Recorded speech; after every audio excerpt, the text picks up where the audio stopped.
Moving on to our next section, it is about topics in diabetes. For chairing the session, let me have Dr. Manish Agarwal, founder and director, Medilink Hospitals and Research Center, Ahmedabad, and Dr. Benny Pivi, professor of community medicine, Sri Gokulam Medical College, Trivandrum. How may you chair? Myself, Dr. Manish Agarwal, and diabetologist from Ahmedabad, and I'm running my own 50-bedded of the diabetic hospital named as the Medilink Diabetic Hospital. And this particular session, we are going to discuss hot topic in diabetes. Our first speaker is Dr. Aju Mathew. He's from the Trivandrum, and he's going to talk newer diabetic medications with the cancer phobia. Already we are in a very poor correlation with the diabetic and cancer, and some of the medication can cause of the cancer. So he is going to talk what about the newer anti-diabetic medications with the cancer phobia. And now I'm going to introduce the Dr. Aju Mathew. He is a consultant oncologist at a medical center hospital and a Trivandrum. He is a certified of the American Board Medical Oncologist and Rheumatologist. He is a faculty at the National Cancer Institute. He received a lot of awards from the American Society of the Clinical Oncologists and American Society of the Cancer Research Work, and adjust award the faculty of the Kasturba Medical College in Manipur, and have the many publications in the various journals. So over to the Dr. Aju Mathew. He is going to talk newer anti-diabetic medications with the cancer phobia. Dr. Aju Mathew, please. Thank you. I'm trying to share my content, my slides. Please. Okay. So thank you for the invitation. I'm going to talk about diabetes medications and cancer phobia. I'll speak in 3 sessions. The first one is about the link between diabetes and cancer. The second part will be about the diabetes medicines and cancer. What is the link? And for the third part, I will give you a brief overview on epidemiology and how it relates to this question of diabetes medicines and cancer phobia. So in terms of diabetes and cancer, we know that diabetes is strongly associated with cancer, but the key word here is associated. But is association equals causation? That is, if you have diabetes, can you say that because of the diabetes, you're going to get a cancer? Or just because you have diabetes, it is possible that you also have the same phenotype that can cause cancer. The key problem here is the same risk factors that causes diabetes also causes cancer. So this question, it is to figure out. The only way we can figure this out is using Mendelian randomization studies, where the genes of a patient, of an individual is tested, and using that, the cohort study is conducted. Using a very comprehensive cohort of UK Biobank, using this design called Mendelian randomization study, investigators have sort of figured out that type 2 diabetes can actually raise your risk for cancer, for several types of cancer.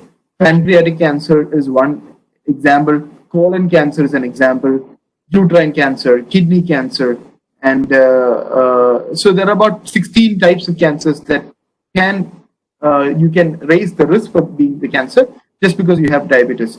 So the association between diabetes and cancer is not just a simple association, but there could be a causation also. But this is very difficult to unravel. There is a biological reason for this link. That is because hyperinsulinemia, insulin resistance, hyperglycemia, chronic inflammation that one can see with diabetes is also seen with cancer. Now, the second part, how about newer anti-diabetes medicines and cancer? You would see a lot of newspaper reports showing that this drug causes cancer, that causes cancer. So there is a lot of concern and fear in the mind of patients with diabetes. Is the drug that I am taking, liraglutide is one example, pioglitazone is another example, does that cause cancer? Most of the data that we have comes from observational studies, which is retrospective cohorts, case control series, database studies. Even in randomized control trial, it is very difficult to do time-dependent analysis. So whatever we see in the news reports, whatever you read in journals, understand that methodology or lack of a sound methodology is the crux of this question. So if you say that so-and-so medication raises the risk for cancer or is associated or causes cancer, keep in mind that the methodology may be a problem. Methodology may be a problem. So think about all the problems that a methodology can cause. Now I'll get to the last part of my talk, which is epidemiology 101. What are the three methodological issues that we have to always think about when you hear about so-and-so medicine causes cancer? The first thing is correlation. The second thing is residual confounding. The third point is reverse causality. Correlation is not equals causation. If you look at this graph, during the months of May to September, there are a lot of shark attacks. And during the months of May to September is when the most number of ice cream sales happen. So can you say that ice cream causes shark attacks?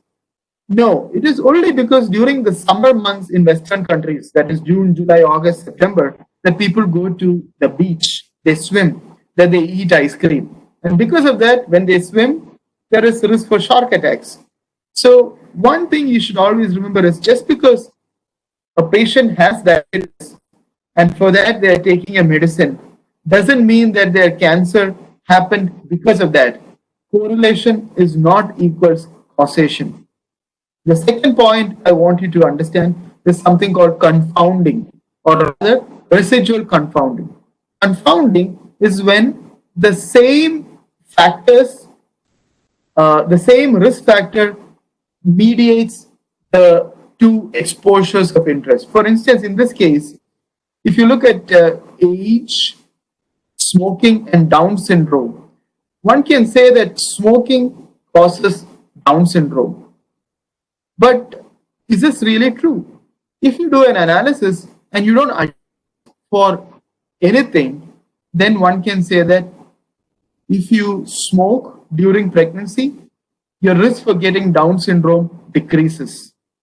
But if you adjust for age, maternal age, that relationship goes away.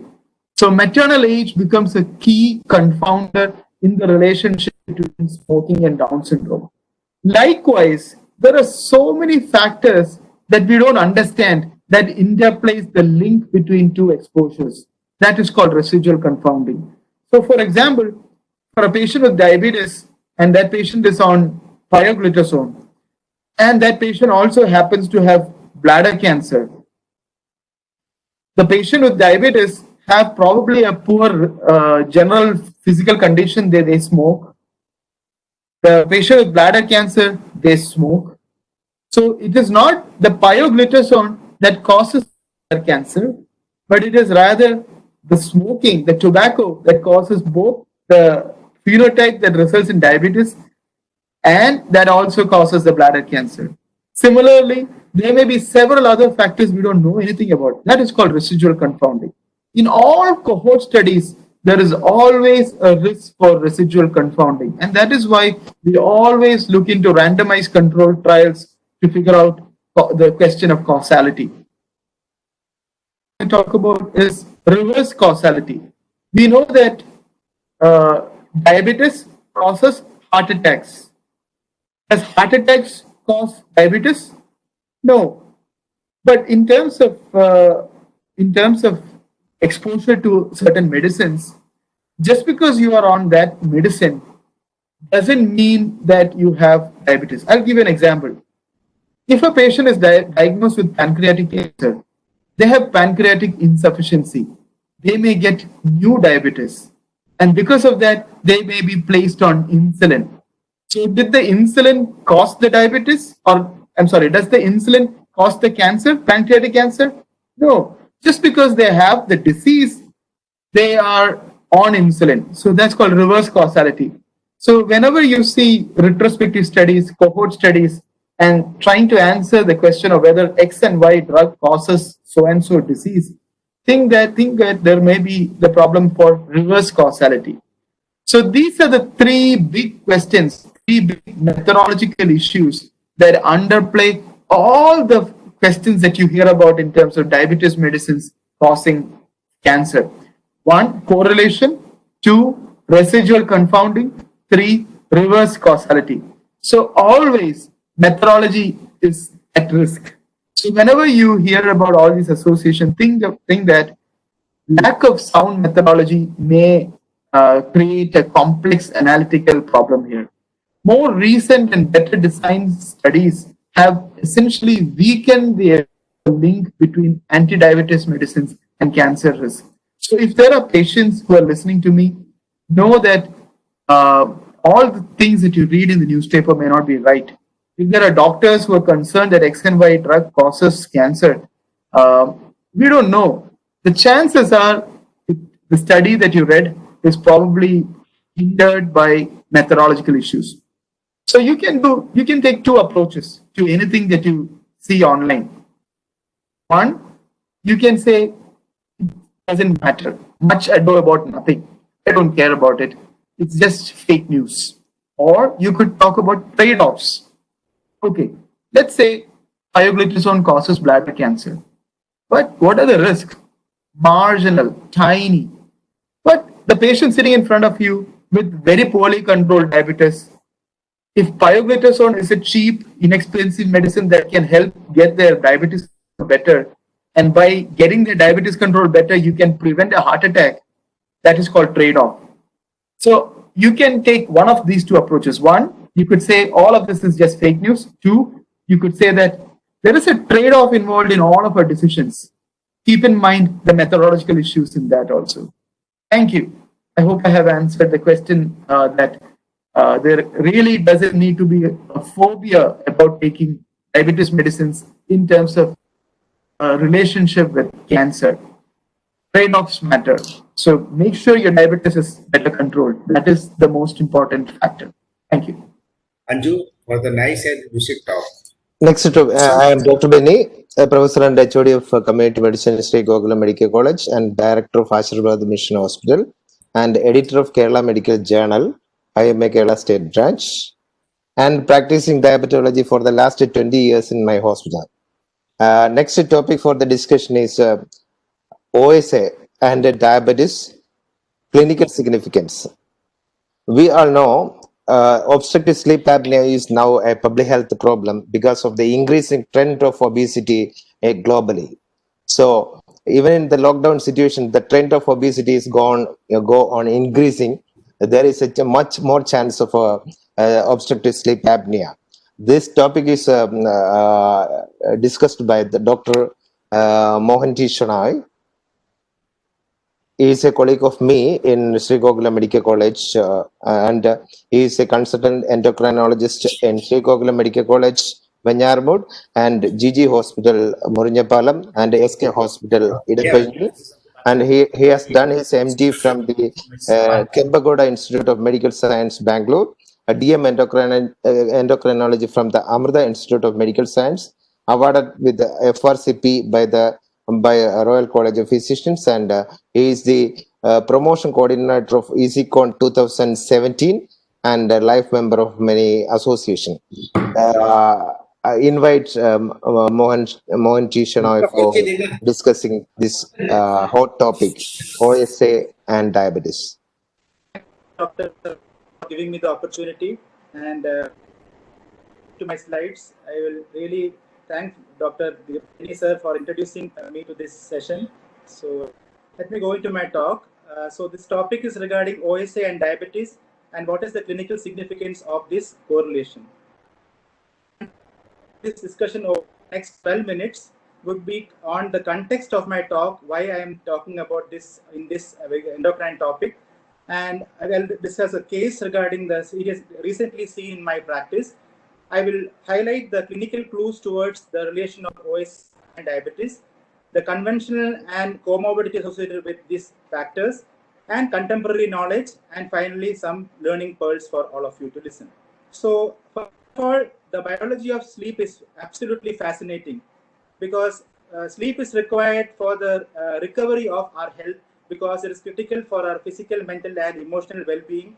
As you know, The defects in sleep quality and quantity can result in metabolic errors, and also there are reports of cardiovascular dysfunction being described. All diseases, just like diabetes, are chronic. So they have some emotional attachment, and they can also adversely affect the sleep by causing depression.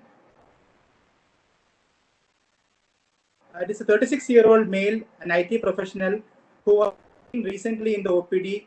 He had come because of his weight gain, and he also reports anxiety, daytime snoring, and night sweats.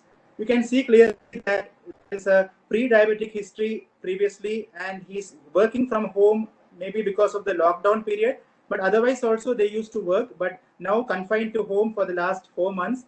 So multiple stressors are going on, and you can see that the labs are all deranged because metabolic markers, HbA1c is crossed the border, that is 8% now.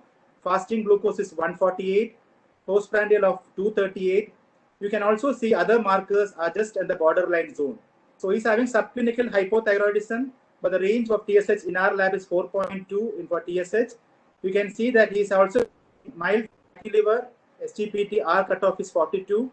So he's an adult with having fatty liver, also having non-alcoholic hepatic liver disease. You can also see that the lipids are also deranged. So sleep is basically a highly ignored aspect. In ancient times, we used to respect and honor the sleep. Nowadays, we are accustomed to doing the night as well as taking the calls on the phone. And now with the telemedicine, there is no restriction of any appointments as well. So in clinical practice, we often do not record sleep history in detail. Modern lifestyle disorders definitely have a correlation with the sleep apnea syndromes. So parallel to this, we are also seeing parallel to the pandemic of COVID, we are also seeing a continuous pandemic of type 2 diabetes as well. So significance of the sleep problems, this is a highlight because immunity is also derived by restoration of the proper sleep pattern. We can see the total duration of time, the quality of time is also important. Many studies on diabetics have shown that there are various spectrum of presentation of sleep issues, either in delaying initiation of sleep or maintaining the sleep, or even daytime sleepiness also is more. So the point is that there is a close relation between the sleep, circadian rhythm, obesity, insulin resistance, and all the cardiovascular risk factors. So what are the clinical clues towards the diagnosis of sleep apnea? So the patient can report directly as sleep issues, or even the spouse, roommate, or bed partner can be forthcoming when there is no proper history in the patient. Also, the history of loud snoring, weight gain, impaired memory, all these gasping sounds and all, they are part of this disease process. So what a conventional knowledge has taught us in a textbook is that sleep problems are definitely required to be monitored, and we can see that there are many risk factors being described for this. Eating is one of the main risk factors. Obesity is of course an association. Other risk factors are also having craniofacial abnormalities, family history of sleep disorder or obstructive sleep apnea, menopause, tobacco. Epidemiology is one of the major things which we have to consider when you have a patient coming with history of sleep apnea. There is also a cause because the recurrent episodes of partial or complete collapse of the airway can result in all these oxygen desaturation happening. So net effect is basically poor work performance. So what about the sleep duration and risk of diabetes? So this is a trial done and published which has shown that sleep disordered breathing can complicate diabetes as well as cause diabetes. And we can see underlying depression is also important in these factors. Polysomnography done in diabetic patient revealed a lot of issues in fragment of sleep as well. This is the textbook description as well as the journal description. 3 years back, this publication has come in the Diabetes Care Journal. I would urge you to pay attention to this U-shaped dose relationship because the sleep duration and risk of diabetes, because the average requirement of sleep is 7 to 8 hours. So compared to that, whenever you have a lesser duration or even a more duration, we can see there is definitely an increased risk of diabetes in those who are prone for it. So sleep as a metabolic regulator, and you have sleep depth is also important. So when you have a 3 hours of sleep or 8 hours of sleep, there is a depth of 5 hours. So definitely the sleep deprivation makes the patient fatigued, unable to concentrate, and finally daytime sleepiness and tendency to overeat and eat fast. Moreover, to keep them awake, patients resort to using addictive agents like tobacco and smoking, which itself can increase the risk of type 2 diabetes. A study which has published shows that insulin resistance can also be due to sleep deprivation. Sleep disordered breathing, which is a spectrum of snoring, upper airway resistance syndrome, and sleep apnea. So sleep apnea can be obstructive, central, or even mixed, but you can see that obstructive sleep apnea is the independent risk factor for developing hypertension, ischemic heart disease, diabetes, and slow. And even the habitual snoring can predict the onset of diabetes. This is a JAPI journal published in 2012, making sure that this is a very important concept, never to be ignored in our practice. So I'll come to the last few sections, OSA and type 2 diabetes. Chronically reduced sleep time, we can see that pathway of sleep apnea cycle, repetitive pharyngeal collapse, and cyclical hypertension, release of stress hormones. We can also see that patients witness choking episodes, somniloquy, sleeping during talking during the sleep, acidic reflux also happening, and finally sleep rhythm also getting changed. In diabetic patient, there is also a postprandial drowsiness, and finally leading to confusing picture and misleading with other diseases. So mechanism beautifully summarized in the Diabetes Research Journal again, showing that sleep fragmentation, intermittent hypoxia, all liberate many risk factors like sympathetic activation of factors, and you can see the hypothalamic pituitary axis also deranged by increased cortisol drive, reactive oxygen species. This is just to show you that we have many things which are not definitely missed in our practice, and insulin resistance is one thing finally leading to type 2 diabetes. So what is obstructive sleep apnea and the comorbidities? A study by the name SAVE study was published in NEJM. Why I'm telling this study is this is one of the studies which has done a post analysis, because this is comparing the diabetic and non-diabetic patient. Until OSA in diabetic patient can even increase the complication rate, and treatment of OSA might definitely help to reverse the severe consequence of diabetes, but definitely the glycemic control definitely needs medicines appropriate for diabetes. But adherence to CPAP treatment, at least for 4 hours of CPAP, definitely help this patient in this study. So other endocrine associates are also described. One of them is hypothyroidism. Hypothyroidism can associate with OSA. Daytime tiredness and sleepiness can also be the pattern of hypothyroidism. And the point is that this patient had subclinical hypothyroidism. Unless we definitely manage properly, if administer thyroxine without treating OSA, they can itself precipitate the cardiovascular events, because REM sleep can risk factors there. Another point is hypogonadism treatment with testosterone therapy, also a risk factor for worsening of OSA. So definitely OSA history should be taken before starting testosterone therapy in hypogonadic males. So another factor is shift work and diabetes. We are all agreeing that shift work is important for our industry, but the human factor affected. The risk of spectrum is there. Circadian rhythm liberating melatonin, excessive nocturnal cortisol and catecholamine drive is bad for the equilibrium. The data from Sleep Health Heart Study showed that sleep less than 6 hours or more than 9 hours definitely has high risk of developing type 2 diabetes compared to 7 to 8 hours of ideal sleep. Sleep restriction coupled with eating separately contributes to development obesity. Obesity is another pandemic, and coming together coupled, they are called diabesity. So it is all due to the risk of increased cortisol, adipocytokines, finally leading to these factors of full-blown diabetes. This I will urge you to pay attention, because OSA and diabetes, I just made this table from a textbook. I had copied and I made this diagram. You can see that anatomical factors leading to sleep disorder breathing are very important. Modern lifestyle, I have mentioned the stress, sleep deprivation, also highlighting the role of diet, obesity. The next consequence are insulin resistance and apneic activity leading to liberation of all these cortisol and catecholamines and stress factors. So finally, we remember that genetic factors are also important in progression of this risk. Screening, what can we do to control this and how to address this problem? There are several screening tools available. One of them is the Epworth Sleepiness Scale.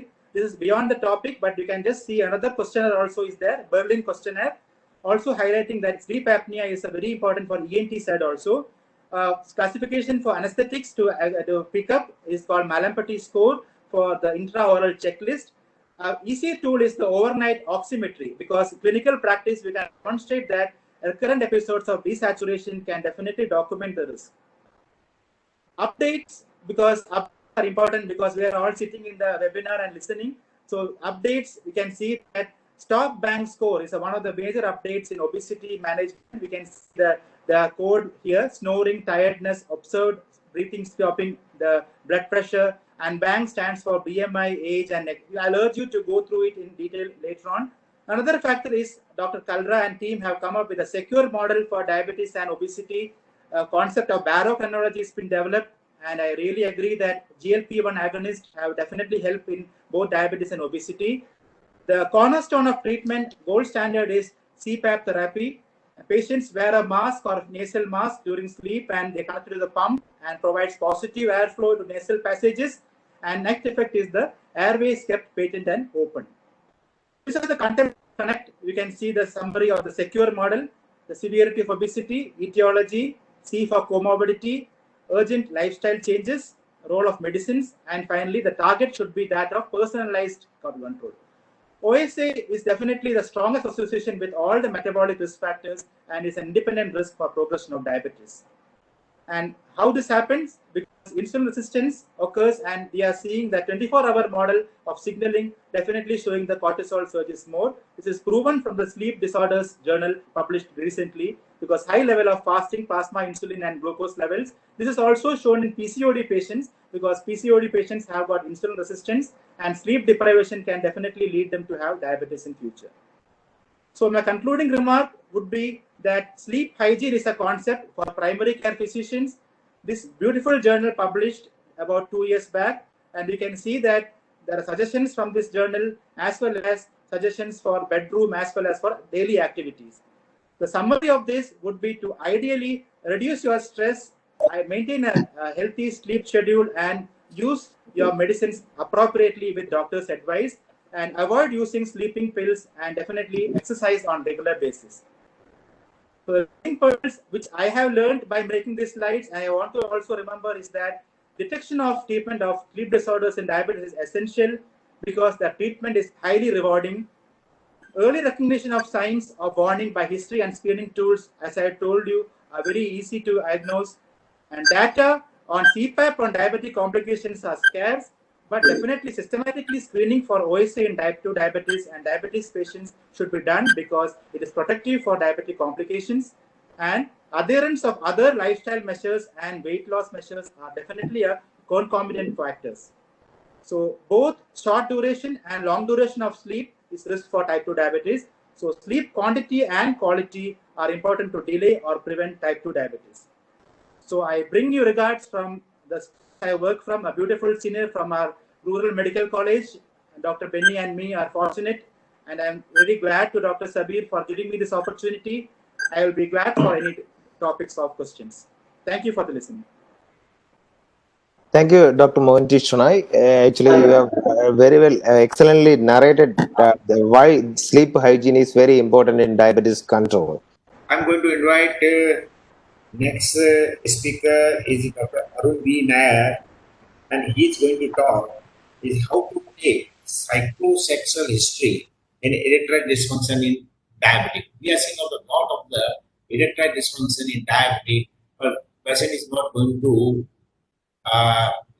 giving any proper history. Person is coming with a couple, husband and wife, and in fact, they are not going to. They are always saying, he is having the weakness. I think we should take of the proper psychosexual history, erectile function, in particular diabetic, and he is going to Dr. Arun B. Nair. He is an associate professor, Department of Psychiatry, Medical College, Trivandrum. He is a regular faculty of the many regional and national forum, and he is author of 15 books related to psychiatry.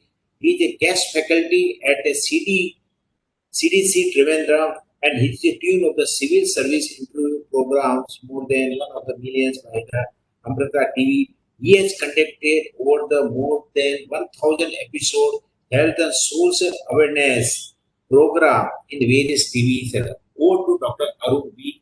Now he is going to talk psychosexual, how to take care of the history regarding the sexual dysfunction in the diabetes. Dr. Arun Bina, please. Thank you, sir, for those introductory words. My sincere gratitude to Professor and TDR for giving me this great opportunity. Since we are running really short of time, I would like to rush through my presentation and finish it within 10 minutes flat. So, coming to the psychosexual history in erectile dysfunction in diabetes, it has been rightly put under the heading of hot topics in diabetes, because sexuality is definitely a hot topic. So as we all know, erectile dysfunction is something which is the result of a combination of both organic and psychogenic factors. And this Massachusetts male aging study, it's a landmark study which was conducted in people between 40 to 70 years of age. And it showed that 52% of males have some degree of erectile dysfunction. 17% of them have got minimal erectile dysfunction, 25 have moderate, and 10% have severe or complete erectile dysfunction, incapacitating them from engaging in any kind of sexual activity at all. So most of the studies worldwide have shown that 34 to 36% of people with diabetes have got mild to moderate erectile dysfunction, while 28 to 32% of them have got severe erectile dysfunction. Why erectile dysfunction is a problem in diabetic patients? Erectile dysfunction increases with the age of the person, it increases with the chronicity of diabetes, and it is also very correlated with the poor diabetic control. And diabetic persons suffer from erectile dysfunction at a very young age, an extremely young age. And they are more liable to suffer from more severe erectile dysfunction. The disease-specific quality of life would also be worse in diabetes, and ED in diabetes is less responsive to treatment compared to ED in other healthy people. So why erectile dysfunction in diabetes is important? It is not just a quality of life issue, it is a very clear-cut medical issue as well, because WHO has very clearly stated that erectile dysfunction could be a prodrome or a trailer to a coronary artery disease event. People who suffer from erectile dysfunction in diabetes are more likely to get a myocardial infarction or a coronary event in the near future. So ED may be the first symptom of diabetes also in up to 20% of people. So people find that there is erectile dysfunction and on subsequent investigation identify that they are diabetic. So ED could also signify dyslipidemia, which was hitherto undetected. It may also be a sign of hypogonadism, and sometimes it could be the sign of an occult cardiac disease, which was not manifest otherwise. Next slide, please. Erectile dysfunction in diabetes is also very important from a psychological point of view. Can we have the next slide, please? Because erectile dysfunction in diabetes is very closely associated with depressive symptoms. A person with depression and diabetes is more likely to suffer from erectile dysfunction. The diabetes distress will be more in those people with diabetes and erectile dysfunction. People with erectile dysfunction understandably would be suffering from low self-esteem, their quality of life would be low, and they will have negative effects on interpersonal relationships, including their family relationships. And it's also seen that people with diabetes and ED often hit the bottle. They tend to become dependent on alcohol in order to overcome their sexual dysfunction. Next slide, please. So to take a proper history about the psychosexual functioning of a diabetes person, we have got an internationally standardized tool also that is known as the International Index of Erectile Function. There are 15 questions in this, and we can utilize this itself in our history taking. So here, sexual activity, the definition of sexual activity is anything which includes intercourse, caressing, foreplay, and even masturbation. Sexual intercourse is defined as sexual penetration of your partner. Sexual stimulation includes situations like foreplay and showing erotic pictures. Ejaculation is defined as the ejection of semen from the penis or the feeling of that. And orgasm is the fulfillment or climax following sexual stimulation or intercourse. So the first question is, you have to ask the patient regarding how often you were able to get an erection during a sexual activity. You can grade it also. 0, if the score is 0, it means no sexual activity, while 5 means almost always you'll be getting an erection. And question number 2 is, when you had an erection with sexual stimulation, how often were it hard enough to sufficient for a penetration? So here again, 0 means it was never hard enough for a penetration. 5 means almost always hard enough for a penetration. Third would be, when you attempted intercourse, how often were you able to penetrate your partner? Again, 0, if it was not at all possible. 5 were always possible. The fourth question would be, during sexual intercourse, how often were you able to maintain your erection after you had penetrated your partner? This is another very important problem. So 0, if did not attempt intercourse at all. 5 means almost always, even after penetration, the erection was sustained. Fifth question, during sexual intercourse, how difficult was it to maintain your erection to complete the intercourse? 0, again, if no intercourse was possible at all. 5 means extremely possible. Next slide, please. Sixth question would be, how many times you attempted sexual intercourse? So 0 if there are no attempts. This questionnaire is actually in relation to the sexual life in the past 4 weeks. You're asking about the sexual life in the past 4 weeks. If no attempt for sexual intercourse in the past 4 weeks, it should be 0. And if 11 or more attempts, it should be 5. 7 to 10 attempts is 4. 5 to 6 attempts is 3. 3 to 4 attempts is 2. And 1 to 2 attempts is 1. The seventh question, when you attempted sexual intercourse, how often was it satisfactory to you? 0 if no attempt was made. 5 it was absolutely satisfactory throughout. Eighth question, how much have you enjoyed your sexual intercourse? 0 if no intercourse was possible. 5 it was highly enjoyable. Ninth one, when you had sexual intercourse or stimulation, how often did you ejaculate? Again, 0 if no intercourse was possible. 5 if always following intercourse you had ejaculated. 10th is, when you had sexual stimulation or intercourse, how often had a feeling of orgasm or climax? 0 again if never. Sorry, 1 if it was never, and 5 it was almost always. Next slide, please. 11th question is, how often did you feel sexual desire? 1 if never, 5 if always. 12th is, how do you rate your level of sexual desire? If you rate it as very low, it is 1, very high, it is 5. How satisfied have you been with your overall sexual life? 1 if very dissatisfied, 5 if extremely satisfied, with different gradients. 14, how satisfied have you been with your sexual relationship with your partner, with your regular partner? Again, 1 if you are very dissatisfied, 5 if very satisfied. Now, how do you rate your confidence that you could get and keep an erection? 1 if it is very low, 5 if it is extremely high. Next slide, please. So again, when we come to how to evaluate this, so this questionnaire evaluates not only erectile function, but the other domains also. So questions 1, 2, 3, 4, 5, and 15 are specifically evaluating the erectile function. And how do we assess or how do we analyze if it is a problem? So the maximum score for this erectile function domain is 30. The average score which patients have is 10.7. If the total score in the erectile function domain is 14 or less than 14, a trial of a phosphodiesterase inhibitor like sildenafil is indicated, provided there are no other medical contraindications. Orgasm is assessed by questions 9 to 10, sexual desire by questions 11 to 12, intercourse satisfaction 6, 7, 8, and overall satisfaction 13 to 14 with different scores. I'm skipping that for want of time. Next slide, please. So some other aspects of history is also important. Can we go to the next slide, please?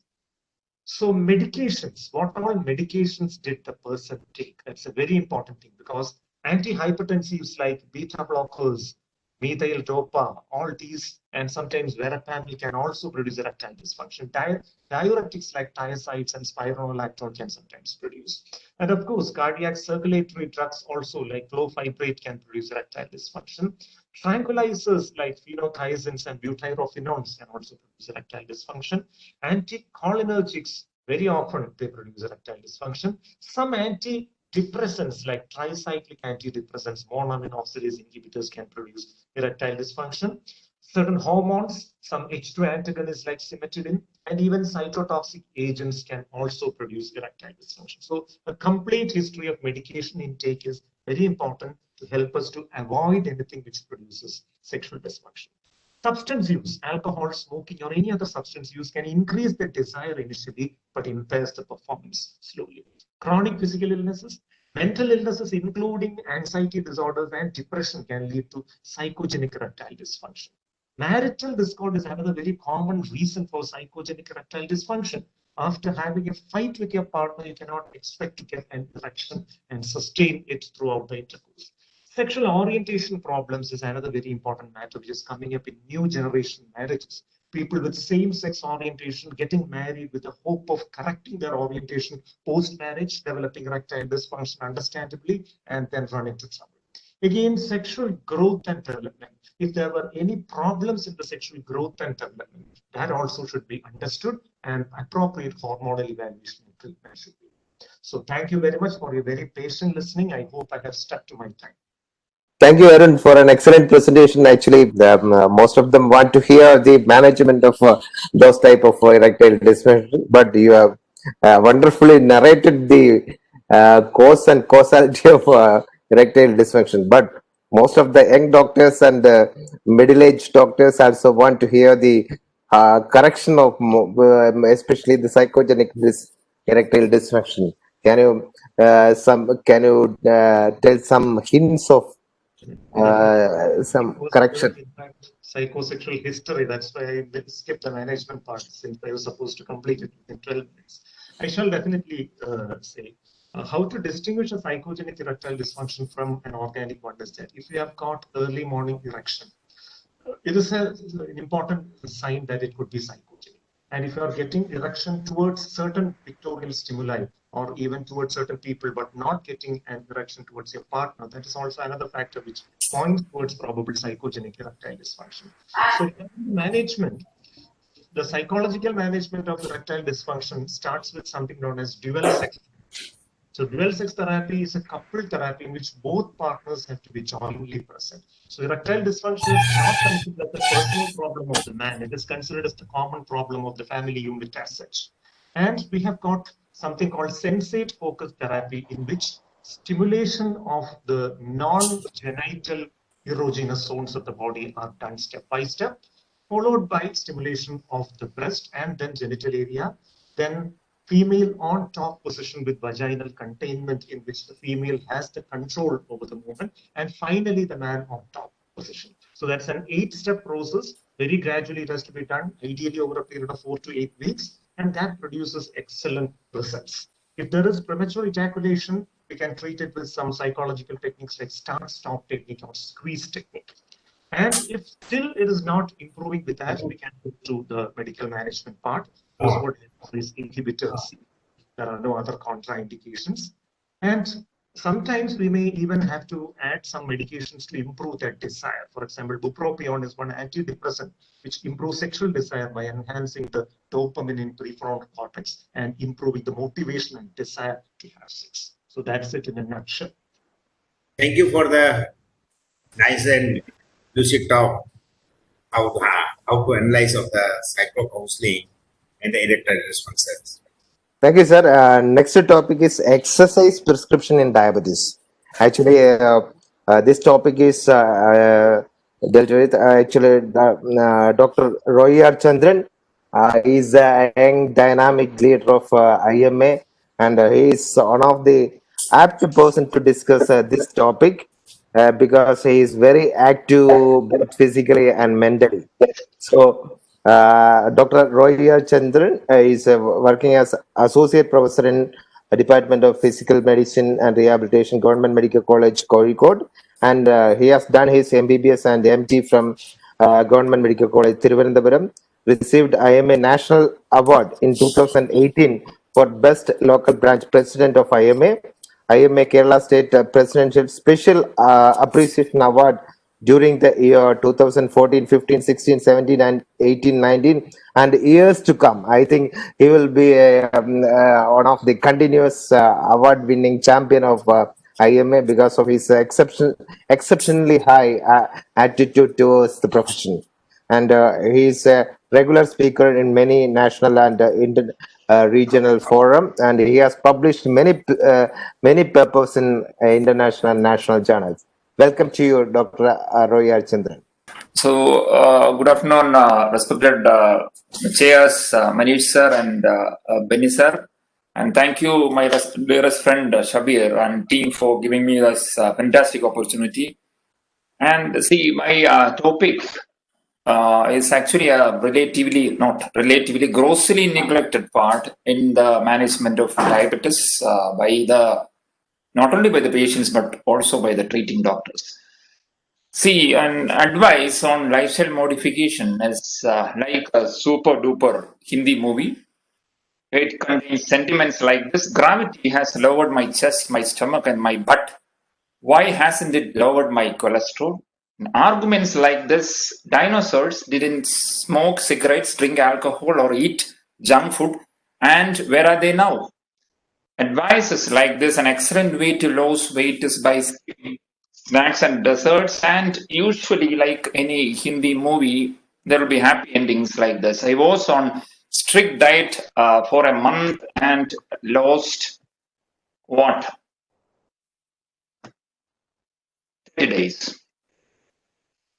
And see, the question is, are we giving advice on lifestyle modification? Probably many say yes or no. And are we giving the correct advice? Again, a doubtful thing. And are the patients doing it correctly? See, ads usually confuse. Like this ad. Like, see, Fair and Lovely. And the ads on obesity and diabetes management will definitely confuse you. Like this oils, some bells, and some slim centers like this. See, this slim center, get cured of hypertension and diabetes, 3 kg loss for 30K, 5 kg loss for 50K, and some give New Year offers like 1.5 kg loss free. And these things, centers and these ads will add to the confusion of the obese and diabetic persons. Then that is visible in our statistics. Like we have got a dubious distinction of the diabetic capital of the world. And the government says we are on a war against militants, and they say that our forces are ready to deliver anytime.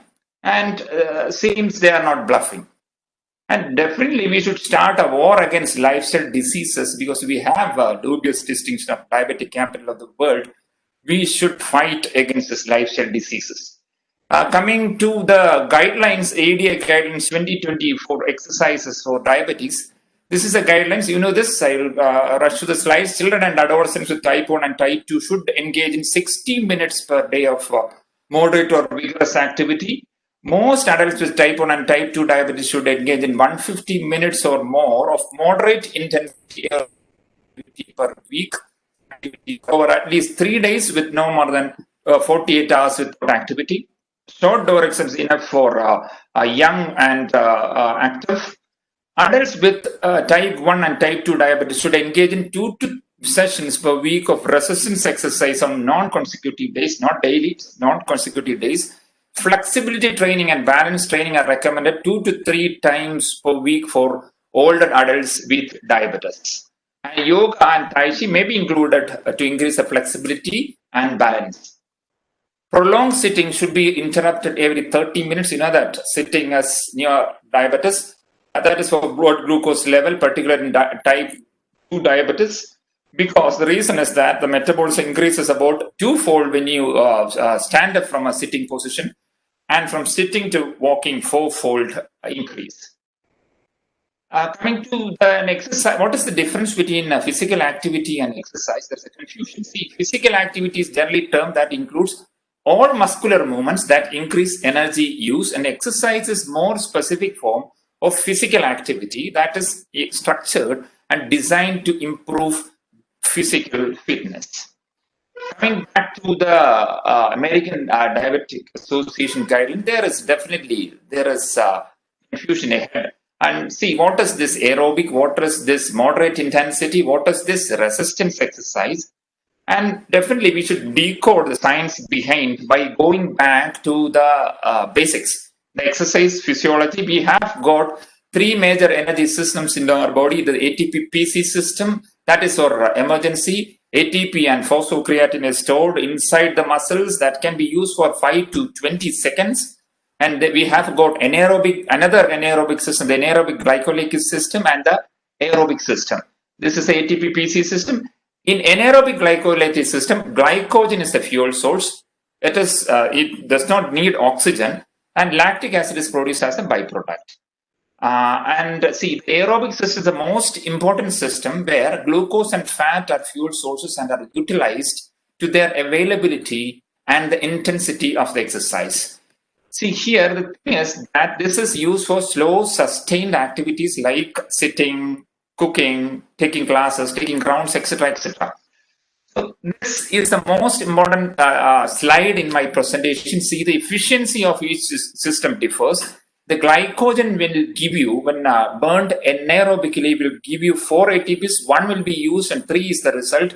Glucose burned aerobically will give you 38 ATPs. 6 will be used and result is 32. And free fatty acids will give you huge amount of ATP, 140 to 150 ATPs according to the chain size. So this is the most important thing. Kindly remember this. And by this basics, we'll get started. We have to advise 3 sorts of exercise in diabetes. 4th is an optional thing, the balance training, the flexibility exercise, endurance or aerobic exercise, and the resistance exercise. Flexibility, you can see that even animal starts the day with exercise, but we won't usually. Flexibility exercise are not an integral part of exercise program, but in diabetic persons, many of the diabetic arthropathies like desicapsulitis, OA, backache, trigger, Dupuytren's contracture, etc., can be reduced or prevented by doing flexibility exercises. Coming to the most important thing, the aerobic exercise, you know that these are all aerobic exercises: walking, running, swimming, and games, Zumba, dance, etc., etc. Another important thing is that all these exercises can be done aerobically or anaerobically. We'll come to it. So these are called aerobics, but if you don't do it in a scientific manner, you will reach anaerobic level. This is a definition of aerobic exercise: using your large muscle groups of your body rhythmically for a period of 15 to 20 minutes or so, and maintaining their heart rate between 50 to 70% of maximum.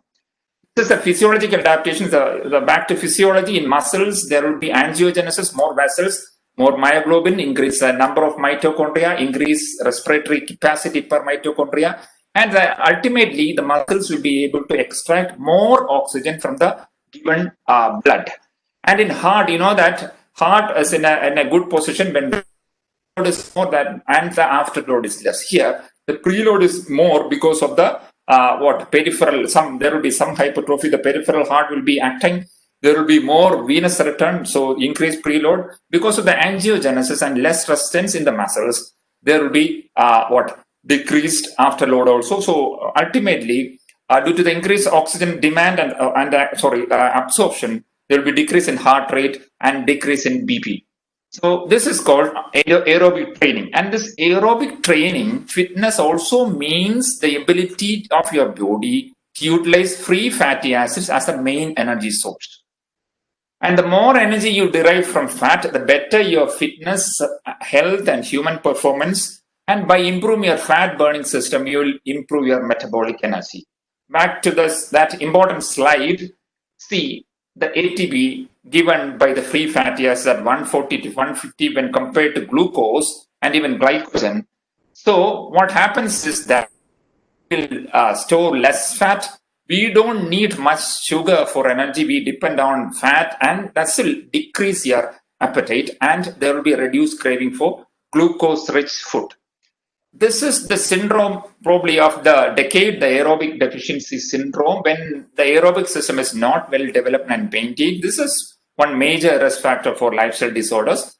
The symptoms of fatigue, generalized aches, pains, frequent hunger, and craving for sweets, excess fat storage. Here, when you are not aerobically fit, your body will be depending 70% from 90% from sugar and only 10% from fat. And if you are aerobically fit, your body will be using 70% from fat and only 30% from sugar. Second is the resistance exercise. Why should we advise resistance exercise? And changing body composition is one hallmark in sedentary and physiological aging. Includes the gradual accumulation of body fat and its distribution. And see, on an average, the adult lost 5% of muscle mass per decade in the age of 30. That is not after 50, it is after 30. And more rapid decline after the age of 65 years. So you should definitely advise this resistance training. So this can maintain the increased muscle bulk, maintain increased PMR, and most of this strength exercise involves lifting or pushing external weights or your own body weights. We need simple equipments like TheraBand, dumbbells, and a chair like this. I won't go to the details due to time constraints. It's a simple exercise which can be done at home even during COVID times. And see, exercise prescription. You know that most of our patients are very, very compliant regarding your advice. Like this patient, the doctor advised me to spend at least an hour per day on the treadmill, and the patient says, why not? And this is a result. And see, the exercise prescription should be tailor-made. Consideration should be given to their hobby, interest, skill, ability, their job, and financial capacity, and should be the one that will be easily carried out and regularly for a long period. The thing is, you don't have to go fast, but you have to go. You have to start exercise. Coming to the intensity, if a person described aerobic exercise as a series of strenuous exercise which convert fat, sugars, and proteins to aches, pains, and cramps, means the person is doing it wrongly. See, this is intensity, the maximum heart rate. This is a rule 220 minus age. You should start with 50% of the maximum heart rate. That means a 20-year-old a person should start the exercise with 100 beats per minute. Then you can increase up to 60 to 70%. That means a 20-year-old up to 140 beats per minute. So a simple advice is called talk test. That means if we are exercising mild, means less than 50% of maximum heart rate, you can sing while you exercise. And moderate means you cannot sing, but you can talk with your partner. That means the rate is 50 to 70%. And vigorous means you cannot talk, you cannot sing, you cannot tell only words. That means you have crossed the aerobic range, you have reached the anaerobic range. The desirable things are moderate. That means we can talk. And scientifically, if we want to exercise, you have to buy this tracker, which will give you the heart. This will cost around 1,000 rupees. And there should be 3 phases of exercise. The warm-up. Warm-up is not stretching exercise. That means the first step of exercise, warming up, is slowly shifting the blood into the working muscles. Because you should start slowly and should reach over 5 to 15 minutes your desired heart rate. The keyword is low. So this is an exercise program. A is the warm-up, C is the cool-off, and B is the exercise proper. The cool down, definitely there should be a cool down. That's the end part of the exercise, the final 5 to 15 minutes, slowly lowering the heart rate from the maximum aerobic level back to the near resting level. So this will prevent the pooling of blood in the muscles and prevent what? Cramps, post-exercise cramps. Coming back to the ADA recommendation, see, the ADA recommends 150 minutes or more of moderate intensity exercise and not 150 minutes of walking or exercise per week. So this is 150 minutes per week of moderate intensity exercise. That means this is 150 and not the whole thing. So if you want to exercise 30 minutes per day, there should be a 5 to 10 minutes of warm-up and 5 to 10 minutes of cool-off, total 40 to 50 minutes. So this is the substance used for exercise. Mild intensity only free fatty acids are used. When moderate intensity exercise during exercise, 50% will be taken from free fatty acid and 50% from glucose, and in severe only glycogen or glucose is used. And a few words on self-criticism. This is from DNA journal published in February 1, 2020. This is an observation by IMA Pune. Chapter says an average Indian lives up to 69 to 72 years, whereas a doctor lives only up to 55 to 59 years, which is shocking. It was noticed that most deaths were due to cardiac arrest, and there was a study from I think Benny was also associated with a study in 2007 in Kerala. It showed that average lifespan of Kerala doctors only 62.